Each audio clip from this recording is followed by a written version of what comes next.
home. And I was like, this is not true. It must be a lie. 2 days later, I go in the office of my visitor in Manchester, and he gives me a letter from the Home Office saying that you got granted refugee status. And he said, he gave me my card, and he says, you can go now, you can do whatever you want. So from that moment, ever since that moment, I've always believed that God always has a way for everyone, but you just gotta wait for your time.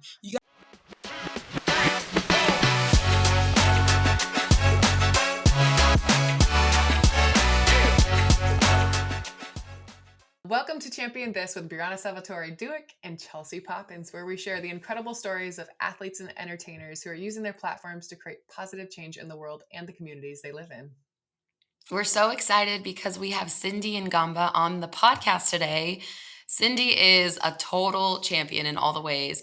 She's the 2024 bronze medal winner for boxing for the Paris 2024 Olympics, and she made history as the first refugee Olympic team member to win an Olympic gold medal.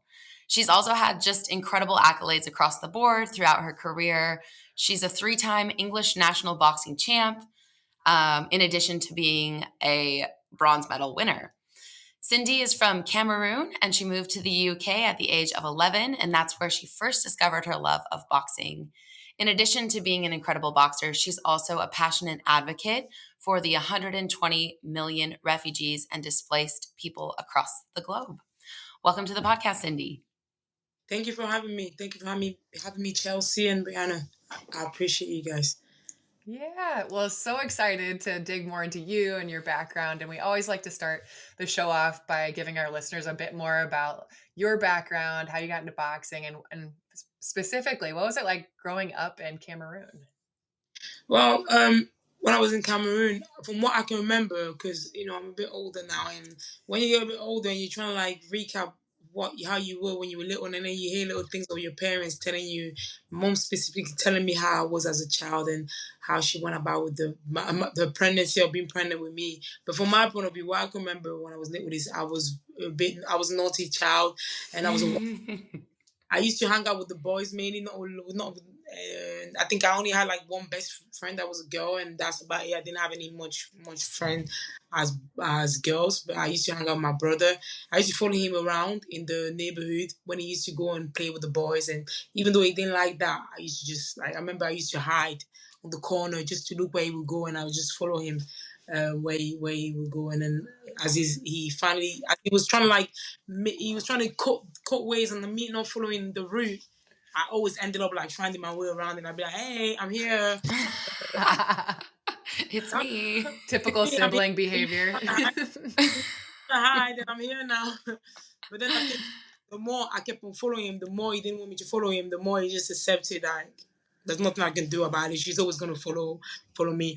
I remember I used to climb on the tree like to get like mangoes or like pineapple or coconut, and like we used to play with like skipping rope. We used to have one person hold the skipping rope at the end and like turn around, and you try to like jump as much as you can until you get caught on the rope, and then you have to move and take over the skipping rope for the next person to go.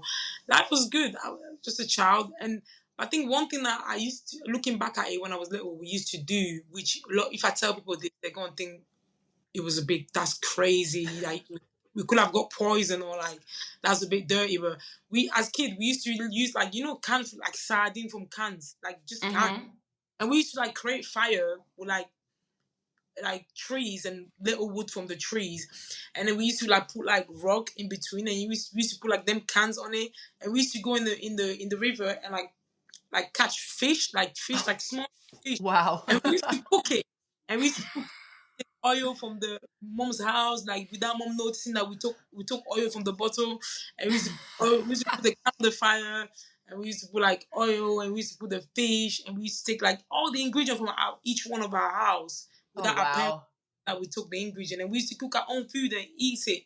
But like if you try to That's awesome. If you try to do that here in the UK, people are gonna think like, what are they doing? But from your question, I think Cameroon was good. natural. Just me being a child, I was just messing around, playing around, and being naughty, and coming I home late love it. with my brother. And my mom was like, "Why are you bringing your sister back late? You know, girls should not be allowed to stay that late, bro." I love that. That's amazing. Sounds like a really fun childhood. Well, kind of to fast forward a bit, when you were 11, you and your family moved to the UK. Talk to us a little bit about that move. How was that transition like for you moving to the UK from Cameroon at that age? Well, I'm moving from Cameroon to the UK was I was excited. I remember when I got on the plane for the first time. When I was in Cameroon, I used to watch TV, and I used to see people go on the plane, and I was like, "Oh, that must be so cool." You know, to me, it was like, "That's awesome. That's the dopest thing ever."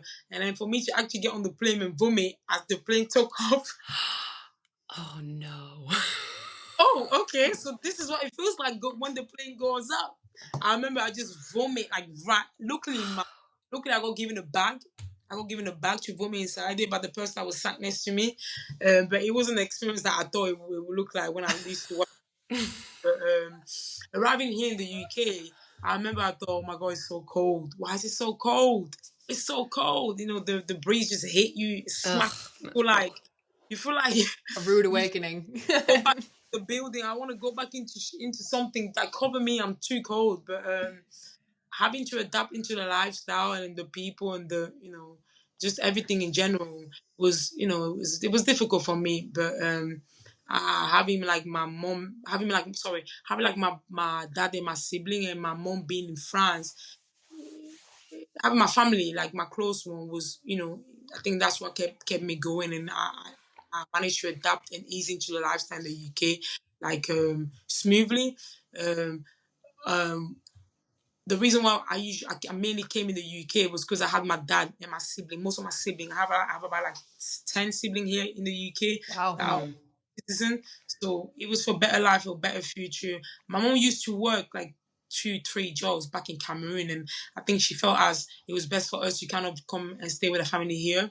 Me and my sibling, for a better life, for a better future. And also I had like family here, so it wasn't kind of like I was coming to the UK and I didn't have no one as a young kid coming to live here with.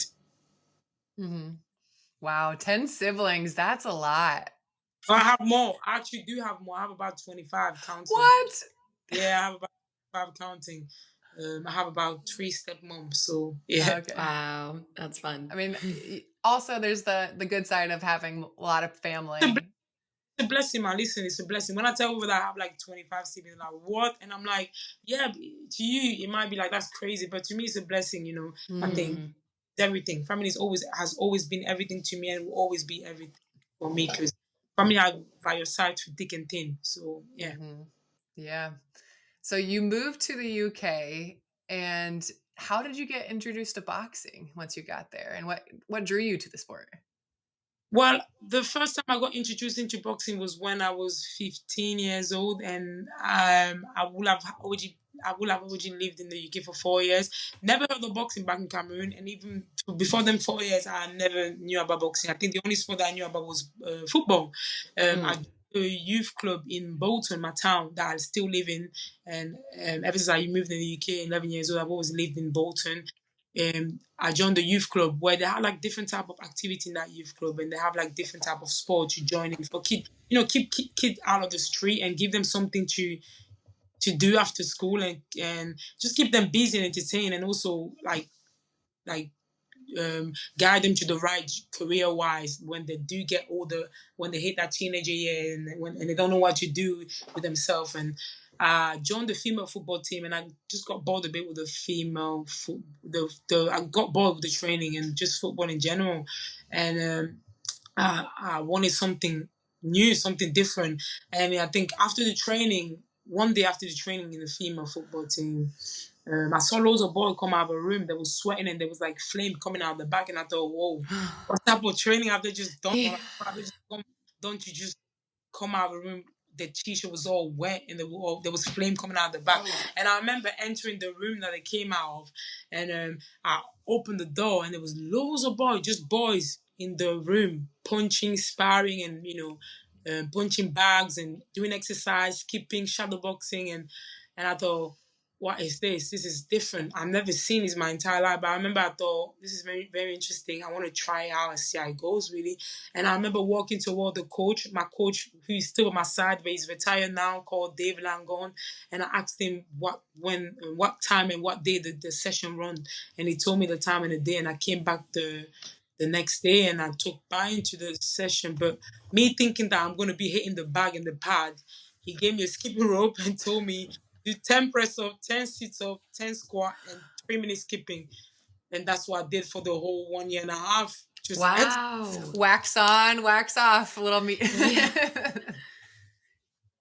Yeah. That's crazy. I think for me, like, when I tell people that, they're like, how the hell did you do 1.5 just doing exercise, skipping? I'm like, I couldn't even skip. That's the funny thing. Oh. I think he knew what he was doing. I couldn't even skip. I remember when he gave me the skipping rope and I was like, what the hell do I do with this? But I ended up looking at some of the boys, what they were doing. So, but they were doing different trick with the skipping rope. And I was like, hell no, I can't do it that way.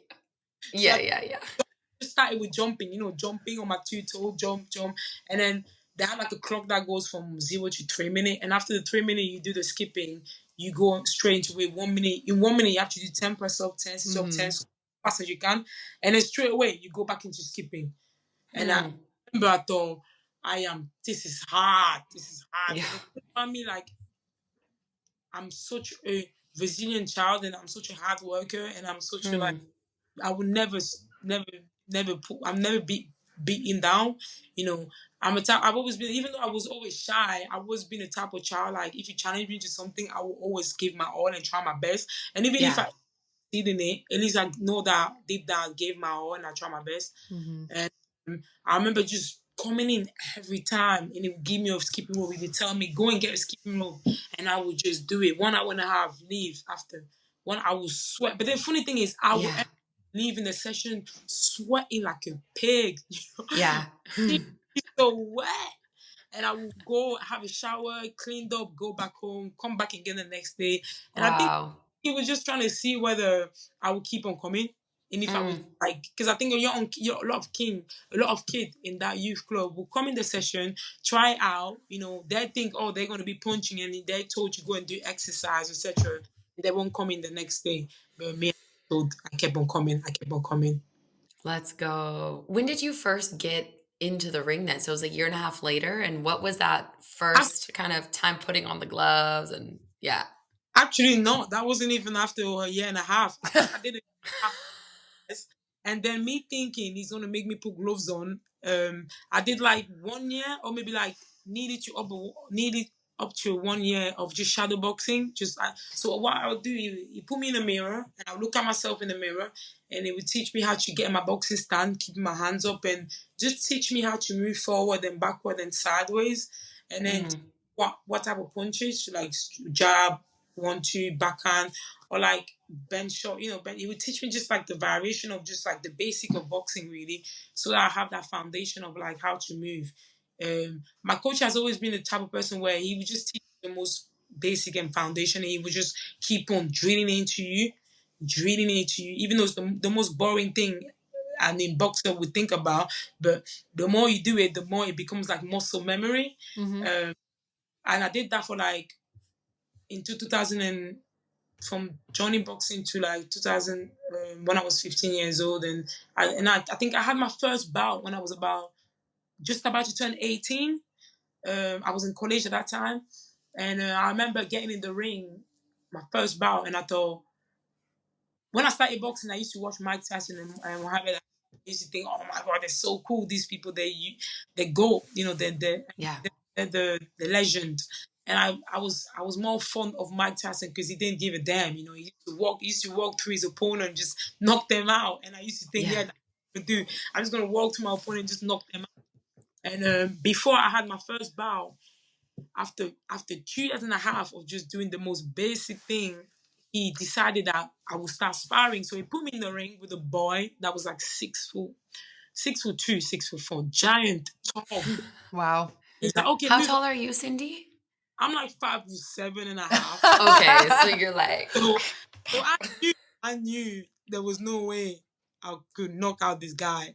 So again, like I said, my coach was an old school man, and he would teach you. You said you learn the hard way, and I thank him every day for teaching me the hard way and be very resilient and very disciplined with me. 'Cause look where I am right now. But I got in the ring with a lad, and I'm moving and I'm throwing a punch, and like I said, female wasn't very much known, I think, and I was the only female in that gym, and I've always been the only female in that gym from the time that I was there to the time that I left. I got in the ring and I throw punches. The boy hesitated to throw punch at me, so I throw him punches and I hit him, and it's just a bit like, whoa, she just hit me. So I think I must have hit his nerve, and he threw a shot, and I'm like, and we're moving, we're punching, we're throwing punches at each other. Next thing I know, I just see a big backhand coming right on my nose, right? I remember dropping on my knees, and I'm like, at that moment, I thought, all right, so this is how a punch feels like. This is how because if you think about it, I spent a couple of years just not getting in the ring, just doing the most basic exercise, keeping shadow. And that was my first time getting hit. And I started smirking. And I thought, all right, so this is what it feels. Because in my head, I thought getting punched is like the worst feeling ever. Like, so disciplined with me, and it drained in my head, like, or maybe I drain in my head myself that getting punched is the most nasty thing ever. And literally, if I get punched, I will literally not want to do boxing ever again. And I got punched, and I smirked, and I got back up, and I said, "Good shot." And the guy looked at me, was like, "This guy is crazy." I remember looking at my coach, and he was like, "What the hell do I have in my hand?" Yeah. And I started moving, and even though I was getting beaten up by the boy, I just enjoyed it because finally I was getting to move in the ring and punching someone and learning about the actual boxing fight side. And I had my first bout. I remember just running straight at the girl, and I stopped on the second round. I can't. If you ask me what I can remember from my first bout, I cannot remember anything. All I remember was the crowd screaming, and I couldn't even hear the crowd. That everything was going in fast motion. I could not remember anything, and all I thought was, I'm just gonna run at the girl and just throw anything at her and just hope for the best. But yeah, I think that's what happened with anyone that have the first bout. You just That's incredible. I love that story so much. Well, it's crazy because once you did actually start with the fights, getting in the ring, you were killing. You truly rose through the ranks so quickly. Like we mentioned in your bio, you were a 3-time national champ in 3 separate weight classes, and you actually got invited to train with the Great Britain national squad, which is amazing. But talk to us about your mindset. What really drove you to be and drives you to be so successful in the ring, and has helped you eventually kind of make the Olympic team and earn that bronze medal? what kept me going and kept me to achieve everything that I've achieved was mainly my mindset. I've always been, I've grew up around a lot of siblings, boys and girls too. And in our family, we have always been the type of kid where we would tell you the truth. We would tell you things that other people would never tell you in the street. Like if you think that whatever you're doing is stupid, we'll tell you that it's stupid. And if you think that you're being stupid, we'll tell you that you're being stupid. And if you think we think that you're being wrong, you're being wrong. And if we think that you're being lazy, we'll tell you that you're being lazy. So like I always thought like things that my sibling have ever told me or like have confessed to me about things that they think that I'm doing is wrong. I get it worse to my sibling than I will get it outside. So for me mainly, I've always been very resilient. I've always very like hardworking. I never taken things too deep, and I always knew that everything happened for a reason. And I think my belief in God too was kind of like another way of me to just keep on pushing and working hard, and having the right people around me that will literally read my life and tell me this is you're gonna go to Olympic. I started boxing when I was 15 years old, and my first coach Nick Raynon and my coach Dave Langon believed that I was going to go to Olympic. I was going to, they've read my life to me, be my loved one, people that have supported me from my time have always told me what was going to happen, even though I was going through a paper situation as an asylum seeker and as an immigrant. And even when I got my refugee status, even when I was working like three jobs as I was trying to juggle my education and training at the same time.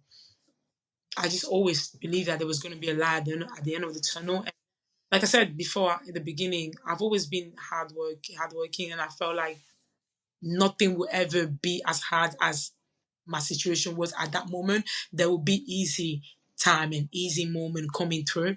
And obviously it's easy for me to say right now, but when you tell this to someone that's still in that situation that I was, they'll be like, well, that doesn't make sense. But coming from that situation, having to actually experience it, I can actually tell them the truth. I can actually say the truth that if you keep on working hard and if you have the right people surrounding you and the people that want the best for you, you thrive and succeed as far as you can. And just believe in yourself and working hard. um, I used to be told, believe in yourself, come on. And the people used to tell me what they would see I would achieve. And I used to be like, that's a lie. That doesn't make sense. Like, I used to be like, I've heard this before. You're just telling me something that I've been told before. But it's actually true. I've actually experienced and lived in it. And I can actually say, like, if you believe in yourself and you work hard and know your worth, you succeed and far in life. Mm-hmm. I love that because I believe that you are the people you surround yourself with. And to have people that are constantly breathing life into you. Like, I know I appreciate Bree because she breathes life into every person that she's so good at it. She's so good at hyping everybody Right up. back at you, And I Chels. That's appreciate you. those type of friends, and they just elevate you, and no matter what you're doing. And especially like when you have big dreams like you do. I mean, you started training with the Great Britain national team, but when you're training against other athletes, can you tell us a little bit what that was like? You know, GB Boxing have always been very supportive of me. My club in Bolton called Halliwell ABC, and I've been to other club in my town called Bolton, Moss Side, and a lot of coaches, a lot of people in boxing have always supported me. You know, boxing changed my life, and sport changed my life. I was a very shy girl and very quiet and very reserved and very just keeping myself to myself. And I just always thought, just keep on working hard, just keep on doing what I'm doing, and what will be will be. I never believed that. I've never been the type of person where I'm too humble and I'm like, yeah, I'm gonna smash this, I'm gonna do that. I've always been like, I leave it all to God, and I'm just gonna keep on doing what I'm doing. Amen. What will Yeah. happen will happen. Um, but GB Boxing have took me, supported me. They saw what I could. They saw that skills that I had, and they saw so many potential achievement I can do, and they helped me to go in and accomplish my dream. You know, also I gotta say that the refugee. Olympic team, the organization, was the one that kind of funded me because, like I said, I used to work many jobs and I couldn't fully become a full time as an athlete. Focus on my dream to qualify for the Olympic and to go to Olympic, and through the refugee organization, and Mm-hmm. I was able to be a scholarship holder, and through becoming a scholarship holder, that means you get to travel all around the world in training camp and to competition to get as many experience and to be able to share the ring and meet amazing people, international boxers that have been in the game for so many years. You know, there were people that were trying to qualify for the second or third time that were going to Olympic, and I was like, oh, I'm only trying to qualify for my first time. This is my first Olympic. Yeah. Yeah. I've always been the type of person where I like to talk to people. I like them to give me idea and to give me feedback, to give me a tips. Um, Even if or tell me about how they went about with certain things, and I can kind of look at it and be like, right, so this is how they went about it. So how can I Yeah. look at, I can compare it and contract it to my practice. Like I said, they have experience, and Mm-hmm. I'm kind of brand new to this game. I'm not brand Yeah. kind of like brand new to that level of where they were going. I've always been like, Yeah. I like to chat to people, I like to talk to people, and I've always been like a sit down, I just observe you and how the way you act in competition or in training camp, and I just try to copycat you. If that, Love. Yeah. but, Cindy, uh, how did you initially get connected to the Olympic refugee team, in terms of like kind of getting refugee status? And then also a second question to that, like what did it mean to represent refugees on the global stage and get to compete for the Olympic refugee team? it was an honor to represent the refugee Olympic team in the Olympic, and to be a scholarship holder and for them to give me the opportunity. I I went out there in the Olympic to kind of achieve my goal and my aim. If it wasn't for them, if they didn't give me the opportunity to represent the refugee team, I would have not been where I am right now. I would have not had the medal that I had right now. So I gotta respect them and give them so many praises. And I hope that they're gonna keep on, helping us met the present generation and the next generation refugees all around the world to give them the opportunity to go and accomplish their dreams so that people all around the world can kind of praise refugees and understand that we are actually at the end of the day, and we have aims and goals that we're trying to achieve, and we have gone through so many barriers and so many difficulty, but we put down the side and we focus on the main importance, and we push and we strive through. And I got hold of the refugee Olympic team when during COVID, before COVID started. I think it's in 2019 Mm-hmm. that COVID started. I was an amateur and I was going to turn pro because again, like I said, I was getting supported by GB Boxing, but I couldn't get fully supported by them because I was a British citizen. I was not a British citizen. I was a refugee at the time. So I wanted to Mhm. be pro. And a woman here in England boxing England boxing got hold of the refugees because she was telling me that there was a lad in Scotland that represented the refugee team competition, and she got hold of the refugee team for me. And to getting hold of them, I had to have like so many stages of feeling appreciation just to let them know that the experience that I had in that sport, and if they want me to be a scholarship holder so that they can support me, and through having to go all through all the process of all the papers and application I had to fill out, I was able to join the team, and I was welcomed by the team to be a scholarship holder, and I was getting funded. So that meant that I could fully focus on my sport as a full time athlete, and travel all around the world, and get training and get tips and advice, and go to competition and get in the ring with the Mm-hmm. people that I have had like 180 something fight, and just get the Yeah. experience as much as I could before the Olympic. And that was like Mhm. I think the first ever international training camp or competition that I ever went to was Turkish in Istanbul for the Women World. That was in 2019, 2021, and and that was 3 years before the Olympics. So I believe that I was very appreciative and very thankful of all the support that I was getting because I was a full time athlete and I could fully focus on that that Paris Olympic cycle. Mm-hmm. Yeah, that's a game changer when you can dedicate because people don't understand how much time it takes to train for like an event like the Olympics. And you talk about like the emotions of competing at that level or being a part of that. Can you tell us what it felt like, or what did it felt like stepping into that ring, and what were the emotions that were going through your mind? So I think this was my second time being the flag bearer for the refugee Olympic team. I was a flag bearer for the opening ceremony, and we were the first boat to come out, and for people to all around the world to see all of us 37 refugee athletes and representing refugees all around the world, and me swinging the flag and making sure that we heard them. We sing, and we were all one of million from and that all of us 37 were coming from different country, different background, different difficulty, and we all did different sport. But one thing that brought us together was we were refugees, and we were representing the refugees. There's so many barriers that's happening all around the world. Getting in the ring through each of my fight, for me, it was kind of like I work hard for it. I dedicated to. I never cheated ways around this sport. I emptied the tank in training. I've pushed myself to the limit, so it was my time to shine, and it was my time to enjoy myself because not everyone gets to go to Olympic, not everyone qualify for the Olympic, and not everyone gets to be on stage or millions of people all around the world watching you. So Yeah. I just enjoy myself and just show the world what I'm capable of and my skills and people that because I was a nobody before the Olympic. Nobody knew about me, and that's okay. That's okay. Nobody heard about me. That's okay. But yeah, I wasn't doing it for people to hear about me. I was doing it because I enjoy the sport and I love what I do, and I knew my skills and I know my skills and I know what I'm capable of. Yeah, that's amazing. So you've talked a lot about mindset, and it's really inspiring. I would love to get into your head you're getting ready to compete for the bronze medal fight. You did amazingly in that fight. But what was your mindset heading into that? You know, there's a ton of pressure. It's like there's a medal on the line at the Olympics. You would eventually go on to become the first refugee athlete to get a medal. But what was your mindset heading into that match?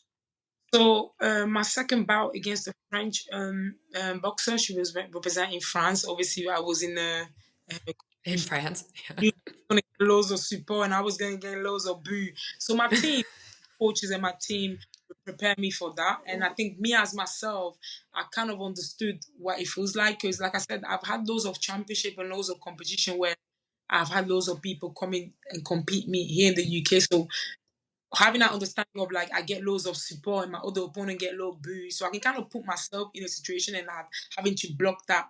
It's not that deep. Just man on your job and focus on your job and just mind your own business and stay to the tactic and the technique that you and your team have talked about and just execute and also enjoy. It's all I'm doing with my opponent, we punch each other, and after when the last bell goes, we're gonna hug each other and smile at each other. So we're giving a show to people, giving a show to people, we're entertaining people, and a lot of people all around the world are watching us. I just knew that for me, I just knew that I just stick to my tactic, stick to the plan, and just execute what I was told and listen to my Mm, coach. Don't pay attention to the crowd.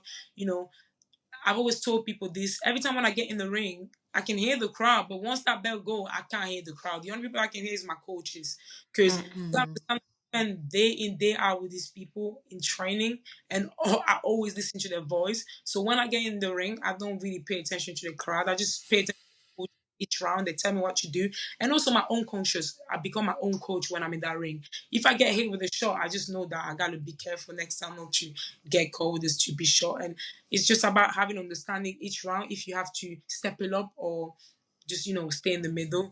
Um, I've not always been very outspoken. I've always been very confident in myself, and I always knew my worth. But I've never been outspoken because, like I said, coming into the UK and having to learn about the lifestyle and learn about everything in the UK wise, I kind of went into like, because I didn't know nothing, so I would just keep yeah. everything to myself. But when I was at home, my sibling, I would bring out my personality. But when I get out of the house, I'm like bit quiet. Yeah. Yeah. When we were brought up with by my dad and my sibling, we always worked hard, and we always been like we don't like things to be given to us. You Mhm. have to work hard to earn it, and you have to go and get what you want. You were born in this world by your mom and dad, and they raised you the best they could. My mom has always given me everything I wanted. Has always taken care of me. And anyways, my mom has always been a hard worker, and she's still a hard worker. And I felt like when I hit a certain age and she let me go, it was my time to kind of take care of my life. Now it's my life. Mhm. This is life. And Cindy has to make something out of her life because Yeah. it's her life. I'm in charge now. My mom did everything. My parents did everything they could, and now it's my time to go and do what I can for my own self. And my mental health wasn't as much as strong before the build up of the Olympic because I was having a couple of competition. I kept on losing. So the more you lose, the more your confidence goes down, the more you Mhm. have Right.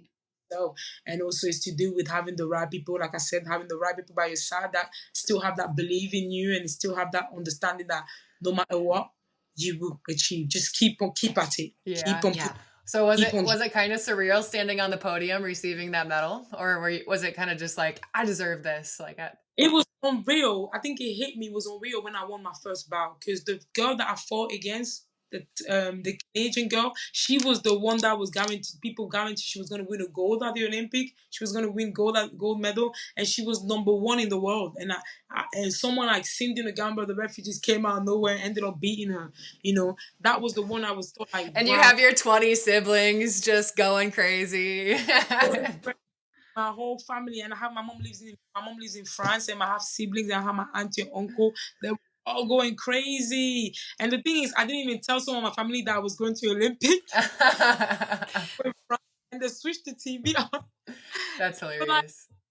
and they saw me, and they were like, they started phoning my mom, my sibling, like, what? We just seen you on TV, and they're crazy.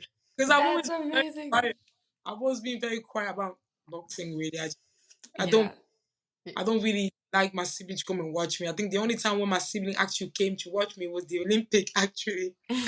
That's crazy. But, You winning a medal at the Olympics. First time they see a match. Humble. It's insane.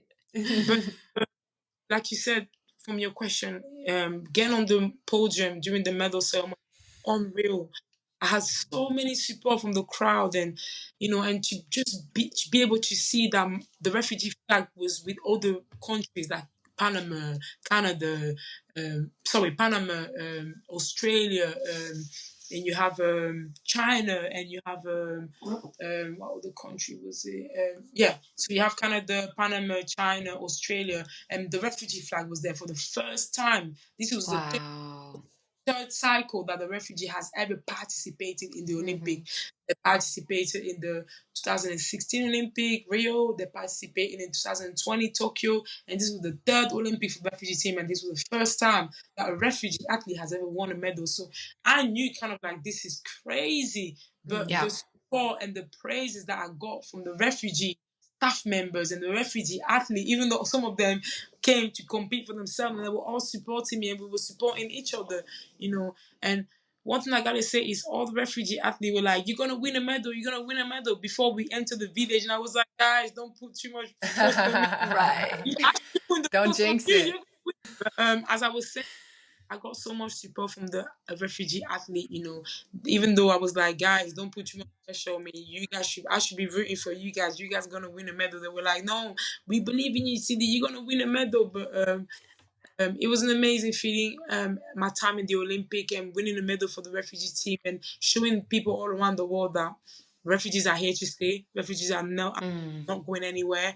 Um, um, I watched an interview in 2000. I watched an interview a couple of years ago during the Tokyo Olympic, and one of the refugee athlete after his race, he didn't manage to win to get on the next stage to win a medal. He got interviewed and then he was asked a question, and he was like. A lot of people think that, and he said, a lot of people think that refugees are just to participate in the Olympic and just, take part. And they don't have aims, they don't have goals, and they're not, they're not hungry. But that's not true. We work hard for it, and we work for many years, and we just like any other athlete that train their body and push themselves to go on the stage, on the big stage. And so that kept me going during my time in the Olympics. I thought a lot of people think, oh, here we go again, refugees participate. So I kind of like, that is rude. That is not acceptable to say something like that. So each time I was Yeah. right, I kind of felt like I gotta leave a testament for myself, for my goal, because at the end of the day, I'm doing it for myself, but also for Yeah. these all around the world to have an understanding that Yeah. you can achieve anything you put your mind to, and don't let no one Amen. what so. And have an understanding that people will always have an opinion, whether you do bad or good. It's normal. I have opinion, just like you guys have opinion. Everyone always has an opinion. Never let that get to under your skin. And again, having the right people to support you and to not to keep you away from them voices, it will make you go all the way up. And you speak of kind of representing refugees in that at that level and being in the limelight and having that platform. Like, can you elaborate on how you plan to use your platform to advocate for that currently, now that we're like post Olympics, and what you're doing and what you have going now? So what I've been doing, like again, I'm new at this, Yep. remember when I got my refugee status, I was very embarrassed to just tell people that I was a refugee, I was this bit, but now I can automatically say that I'm proud to call myself a refugee, and I'm proud to praise refugees all around the world, and I'm sure many refugees all around the world that have gone through hardship more than me, and what I'm doing right now, I'm trying to give back to my community in Bolton, and also praise refugees and understand that refugees are human, and we are athletes, and we are hungry, and we are ruthless, and we have aims and goals, and we are more than just refugees. We have gone through so many tragedy, and we still go into so many tragedy tragedy. So through that, we try to aim high. We're trying to push through as far as you can, and if I can become like a like a the motivation for someone to kind of look at me and my story and my background and what I've gone through and what I'm planning to achieve, and how I'm gonna go about my life and how I kind of represent myself, and they can kind of see things that they can relate to within me. It'd be an honor. It'd be an amazing. I've been going to, you know, trying to talk about refugees, charities, and Yeah. embrace the importance of sport and what sport can do to change people's life and youth club.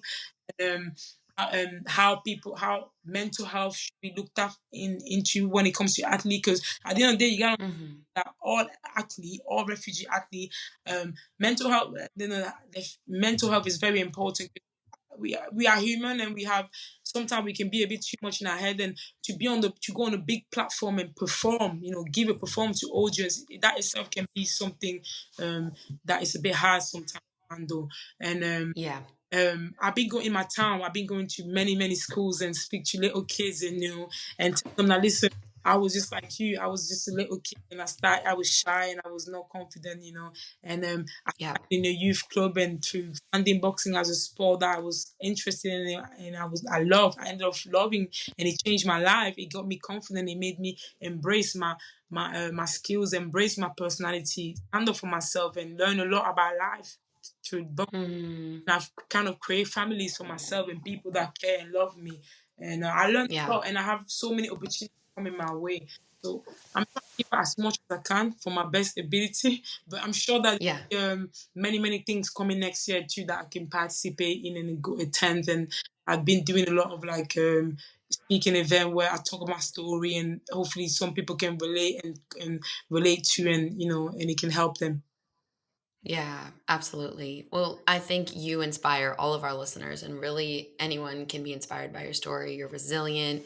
You have an incredible mindset around the power of belief in yourself and overcoming obstacles, and really just having a grit, which I think is so, so cool. So inspiring, of course, refugee community, but I think just anyone at large, any athlete, like even me listening to you, I'm like, oh man, I just started a business. I'm going to be the best version of myself. And there are days when it's hard, but I can, lean in and make it great.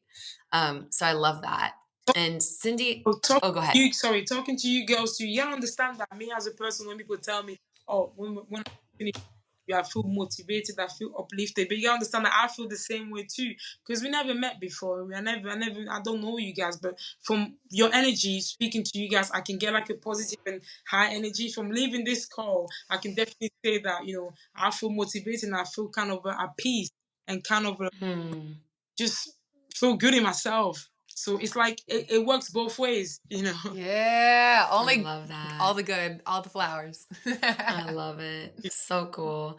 Cindy, I wanted to ask you a question because I know on your Instagram and kind of what I've seen you posting, faith is a big part of your journey as well. So I would love to understand like how your faith informs your identity as an athlete and what your faith means to you. 'Cause Chelsea and I are both women of faith as well. So yeah, just curious about that. My faith means everything to me. The way I see it is, I've always been a big believer in the Lord, and I can't lie to you. When I first came, when I was came in the UK, I was going through the most hardship things in life. Push myself and working hard, and I was just so exhausted. I was so tired. And I remember I used to call my mom in France, and I always used to tell her, "Mom, I'm so exhausted. I'm tired." And me, my mom being an African woman and just an old school, she used to tell me to pray and speak to God. And I used to be like, "Man," I used to call, and I already knew what she was saying. I'd be like, yeah, that's what you're telling you. You're going to tell me, right, to pray. And I used to pray, but I never used to pray deep and actually speak to the Lord and tell him things that I was struggling with, but not asking him things. Because you understand that it works both ways. The Lord has died for our sin, and He has, gave His life for our sin. And you can't always go to the Lord to ask for things. He does things the right when He wants to, and when the time that He wants to. So you just got to go at the momentum that the Lord goes to.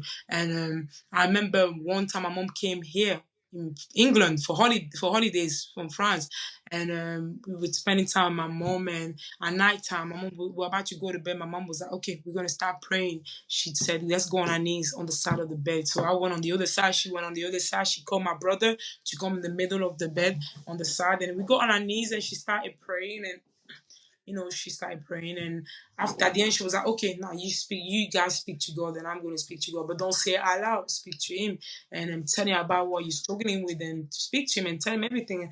And obviously, I speak to the Lord. I spoke to him, and first of all, I didn't even know where to start. I was like, what does mean stick to the Lord? Like, I was like, you know what, let me just go with it. And the more I started speaking, the more I started getting very emotional. I started opening up to him. And I said, God, I'm so exhausted, and I don't even need to tell you this. You already know it. You already see my life, and I believe in you. And I've always been a child that just keep on pushing. I just keep on working hard. But I'm struggling here with my papers. I'm struggling here with so many things, and I'm tired, and I need your help. I just need to give you a bit of lift, and that doesn't mean that you have to do all the work. And I'm gonna help you. I just need you to listen to me, hear me here, and just help me as much as you can. And I told him, if you fix my paper, I was an immigrant. I was an asylum. I was an asylum seeker at the time. I didn't have the paper. And I told him, if you fix my paper, I will never stop working hard. I will never stop praising you. I will never stop believing in you. And I will always, always, always be open to everything that you allow me to do in my life.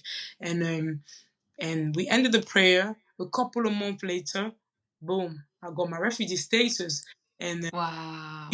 I remember I got a phone call from my solicitor saying that I was working at a chicken shop in the takeaway. I was working at the back. I was making the chicken.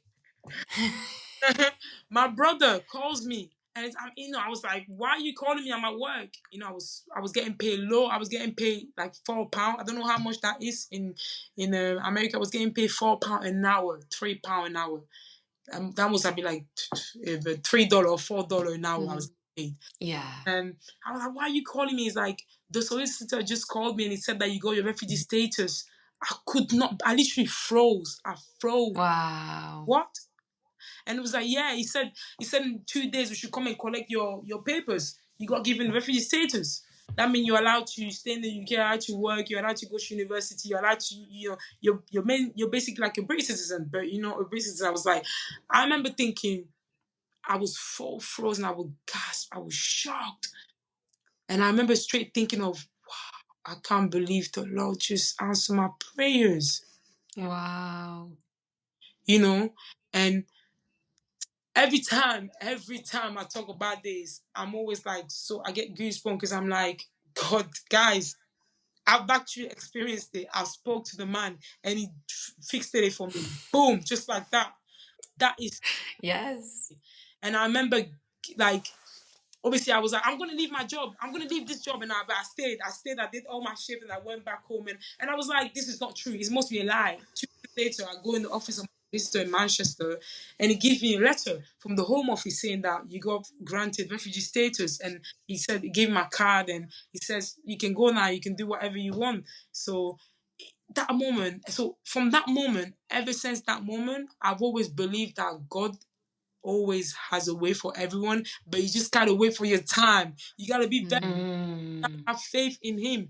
You should never doubt him. You should always praise him in to success, to failure, to doubting yourself, to questioning yourself, questioning your emotion, to life, to everything, to sad moment, to happy moment, to amazing moment. You should always put the Lord first. You should always praise him.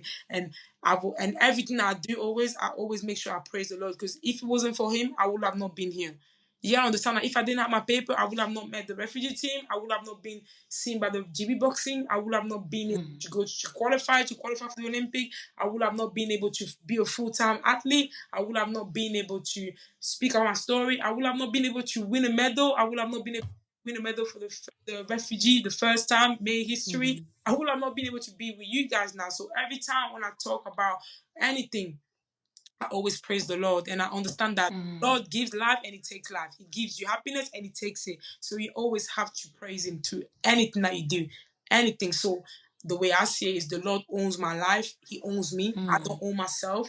And I try as much my best ability. No one is perfect. No one is perfect. I understand that. If everyone was perfect, the Lord would have not gave his life for us. So he forgive us, and he always He will always love us no matter what. But I always try to praise him, and I always try to respect him and put him first in everything that I do. Cindy, you're preaching on here. You just I love it. That's great. No, Thank you. I think that your faith, your story and everything is going to be so inspiring, and our listeners are going to like love every piece of it. And I think we always end our episode because we like to hear from your perspective any words of advice for our listeners who are looking to use their talents and passions to make the world a better place. So do you have anything that is a good tidbit for them? One tip I would give to anyone that I meet or to the viewers is don't never act like you know it all. No one in the world know it all. The only person that know it all is the Lord. There's some question if whether he knows it all or not, but we will never know. But no one never act like you know it all. I don't know it all. I still don't know it all, even if after I win at the Olympic, I'm learning. Every day's a learning day, and just be thankful for life. Every minute, a second, and hours, and days, and week, and month, and years. You never know what can happen. You really don't ever know what can happen. I've had loved ones passing away a couple of months ago, and if you ask me after the Olympic, I thought my life would have been lovely, but my close one, I've had close one passing away, and that itself is kind of like a way of like having an understanding that life is too short sometimes. So you gotta understand that there's more to life than just what you think or what you so focus on. There's many things in life, so just live your best life and just be thankful to have another day to live each time. Yeah, that's beautiful. That's really powerful and such a good word. Cindy, thank you for your time. We just end every episode with a quick round of, it's called the lightning round. So you got 30 seconds to answer each question. Uh-oh. Are you ready to jump into this? These are the fun ones. Hit me with your best shot, girls. Okay. First question. Who is the biggest trash talker that you faced in the ring? My siblings. That's a Love. good answer. It is. It's always the siblings. All right, second question. What's your favorite match you've competed in and why? The Canadian, because I learned a lot about myself and buying my team, mentally and physically. Awesome. Okay, next question. What's your go-to hype song before a game? Or not a game, sorry, before a fight? My hype song is I don't listen to music. I play puzzle. What? You play a puzzle? Play puzzle. You listen to silence. She listens to silence. She's one of those. That's why she's a champ. Take notes, people. I like to be in the moment, present in the moment, and just take it all in because it's more real, it's more raw to me, and it's natural. So listening to music, I feel like it's like a distraction. I listen to music in my gym. They always play like old school music in the gym every time. So listening to music before I'm about to go in the ring, there's no point listening to music. That's one of love that. Of you. Yeah. All right, last question. If you could have dinner with anyone, past or present, who would it be and why? My mom, because I love her from the bottom of my heart. Best answer. She probably wouldn't have accepted any other answer from you. No, she knows how much I love her. That's beautiful. I love it. So good. Well, Cindy, more than 30 seconds, girls. No, that's okay. It's fine. It was like you got the gist of it. Cindy, thank you so much for being on the show. Truly, your story is incredible. You are a powerhouse in every single way, in the ring, in life.